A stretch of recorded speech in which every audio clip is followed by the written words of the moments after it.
O que há de verdade na história de que a patrocinadora Master do São Paulo promete mais um super reforço? Vídeo de hoje do canal do Nicola responde a pergunta e fala também sobre um suposto interesse do Corinthians no artilheiro do Campeonato Paranaense. Bora te atualizar ainda sobre as últimas de Naves no Botafogo.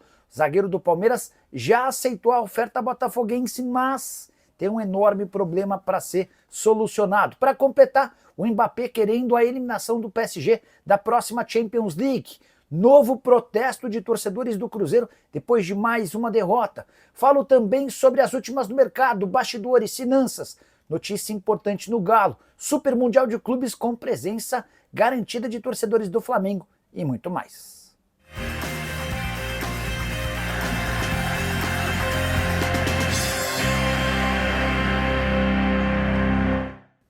Fala aí pessoal, sou Jorge Nicola, bem-vindos a mais um vídeo do canal, sempre bom ter vocês por aqui, sem perder tempo, só pedir para deixar like, se inscrever no canal e ativar as notificações. Bora direto para o giro de notícias e a primeira informação é sobre a Portuguesa, que anunciou nessa quinta-feira a contratação de mais um reforço para a Série D. Trata-se do atacante Kawari, 22 anos de idade, havia disputado o Campeonato Paulista pelo Velo Clube, participação bem discreta, só 32 minutos. O jogador foi comprado e assina contrato até 2027.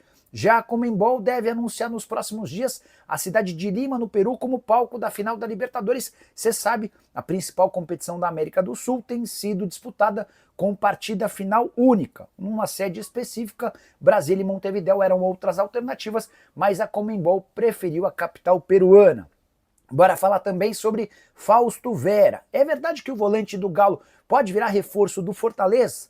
Os dois clubes têm boas relações. Recentemente, por exemplo, Daverson foi negociado com o Lyon, operação de 7 milhões de reais. Antes o Caleb já havia sido trocado entre os clubes. Pois bem, antes de gravar o vídeo fui checar essa história que vazou nas redes sociais. Foi o Hugo Mendes quem contou que há um pedido específico do Juan Pablo Vojvoda pela contratação do atleta. Eu já havia dito para vocês que o Cuca não faz tanta questão de ficar com um atleta. Pois bem, apesar da notícia de que já há uma proposta na mão do Fausto Vera, o que eu ouvi do Marcelo Paz, que é CEO do Fortaleza, é de que não há negociação e nem haverá. Segundo o Marcelo Paz, o nome do Fausto Vera nunca esteve nos planos do Fortaleza. Podemos descartar qualquer tipo de negociação, especialmente porque a janela de inscrições para atletas que disputaram campeonatos estaduais se encerra nessa sexta-feira.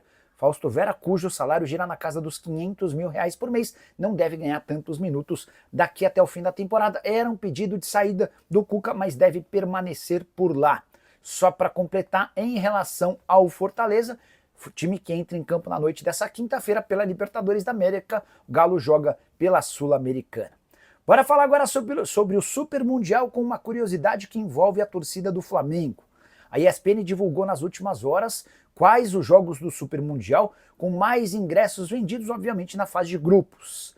E o Flamengo aparece no top 3, com a terceira colocação. Partida do Flamengo contra o Chelsea só tem menos ingressos vendidos do que outros dois jogos, ambos de times ou com o Boca Juniors como representante. Jogo com mais ingressos vendidos até aqui tem Bayern de Munique e Boca Juniors. O segundo jogo tem Boca Juniors e Benfica, o que mostra a força do torcedor argentino do Boca Juniors. Terceiro lugar já contei para Flamengo e Chelsea. Quarta colocação para Real Madrid e Al Hilal. Quinto lugar para RB Salzburg e Real Madrid.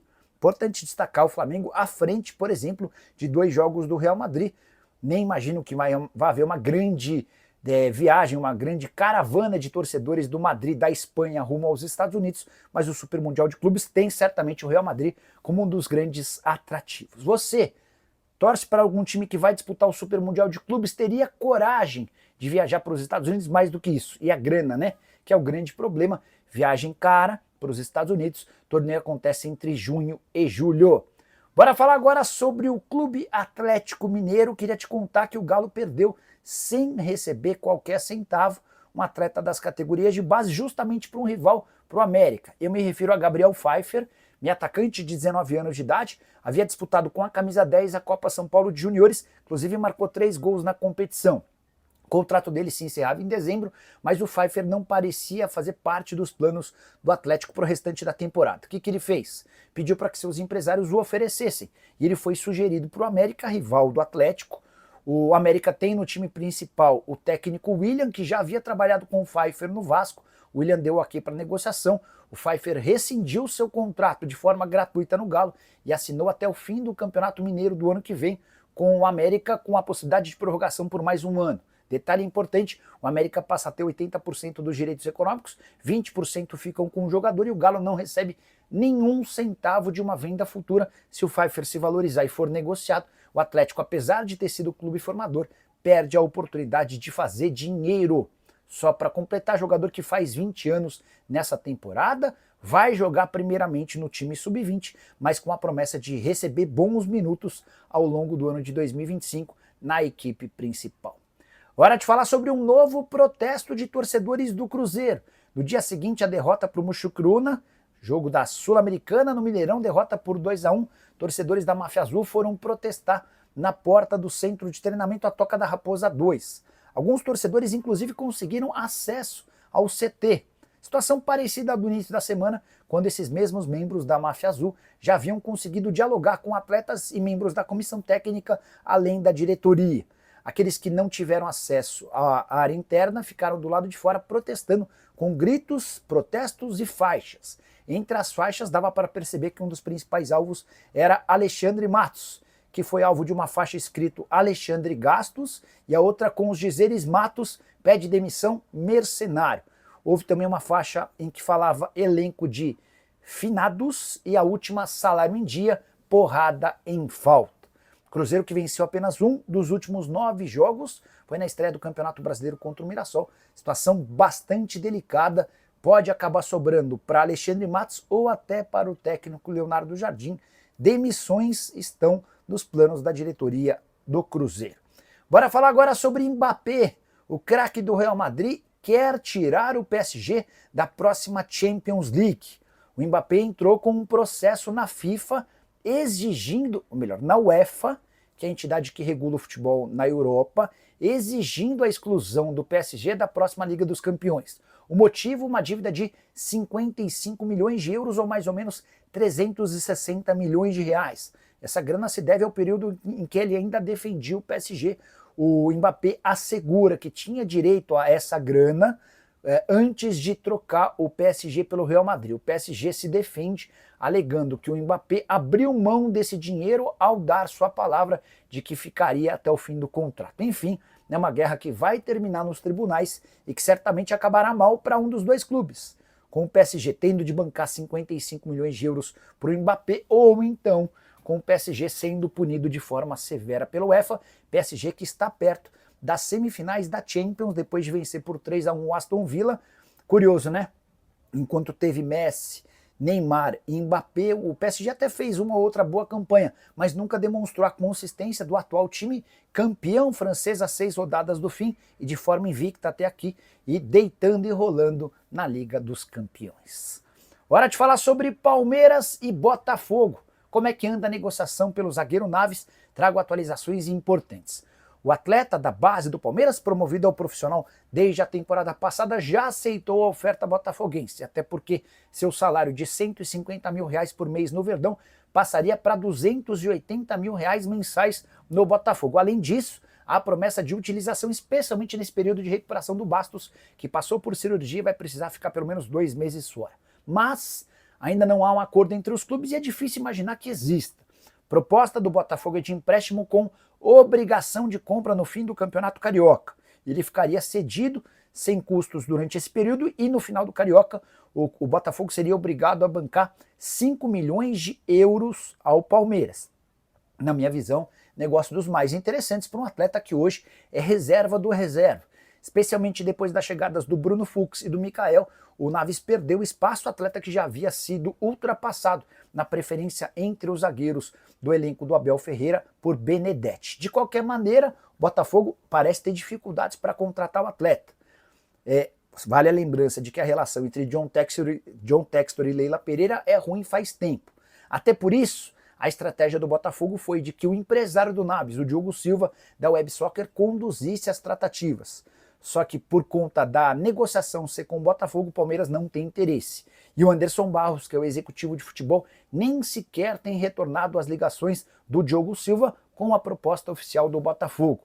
O Palmeiras vai fazer o possível e o impossível para não negociar um atleta com o seu rival, algo que o Botafogo já fez algumas semanas atrás com o Júnior Santos. Você vai lembrar que o Palmeiras tentou a contratação do atleta do Botafogo, o Botafogo ignorou solenemente o Palmeiras e o Júnior Santos acabou se mudando para o Clube Atlético Mineiro. Bora falar agora sobre o Corinthians. Que história é essa de que o Timão está de olho no artilheiro do Campeonato Paranaense? Trata-se de Matheus Moraes, 24 anos de idade, jogador que se destacou no Maringá. Foram 9 gols marcados em 18 partidas na atual temporada. Atleta que já foi especulado em alguns clubes brasileiros, o Atlético Paranaense fez proposta oficial, o Juventude chegou a sondar, mas já retirou oferta, o Vasco, entre outros, também demonstraram a intenção de fechar com o jogador. Informação do interesse corintiano é do Luiz Fabiani, que cobre o Corinthians, ele é um dos setoristas do clube.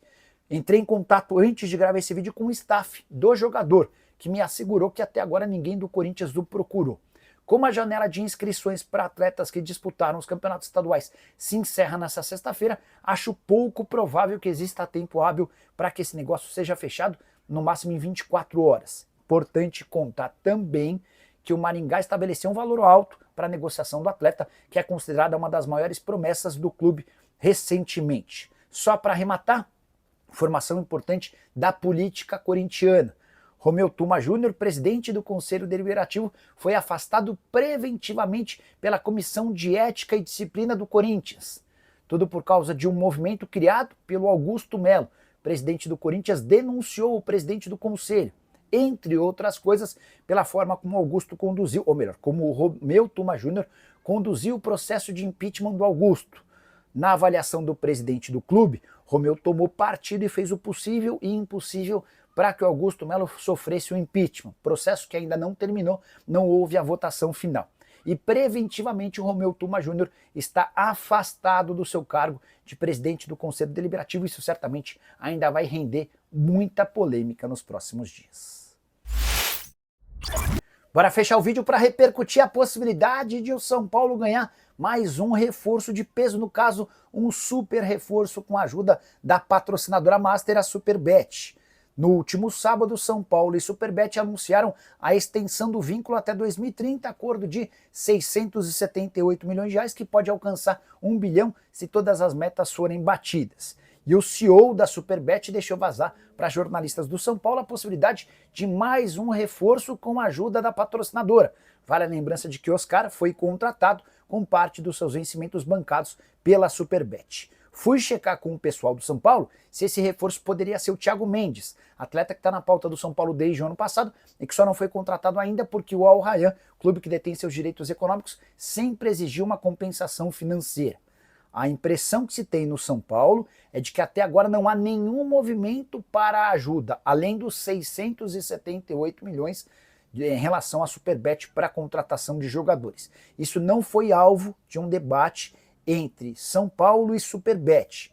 As partes se acertaram por uma série de detalhes, entre eles a venda dos name rights do centro de treinamento. Também ficou acertado, por exemplo, que o avião que leva o São Paulo para os deslocamentos nacionais e internacionais terá a estampa da Superbet. São vários os acordos que incluem esses 678 milhões. Mas não há nada definitivo a respeito da contratação de novos reforços. Então o São Paulo se faz valer da premissa de que vai precisar, para contratar jogadores, do próprio dinheiro e não de mais uma ajuda da Superbet. Espero ter esclarecido esse assunto super importante pro tricolor que enfrenta na noite dessa quinta-feira o Alianza Lima do Peru no Morumbi, jogo válido pela segunda rodada do campeonato da Libertadores da América. O São Paulo precisa dos 3 pontos para voltar à liderança do grupo. Nesse momento o Libertad, com 6 pontos em 6 possíveis, é o primeiro colocado. E você? Gostaria de mais um reforço? Se tivesse ajuda da patrocinadora, em quem você investiria? Já usa o espaço para comentário. Não esquece de deixar like, de se inscrever no canal. A gente se encontra mais tarde. Tchau!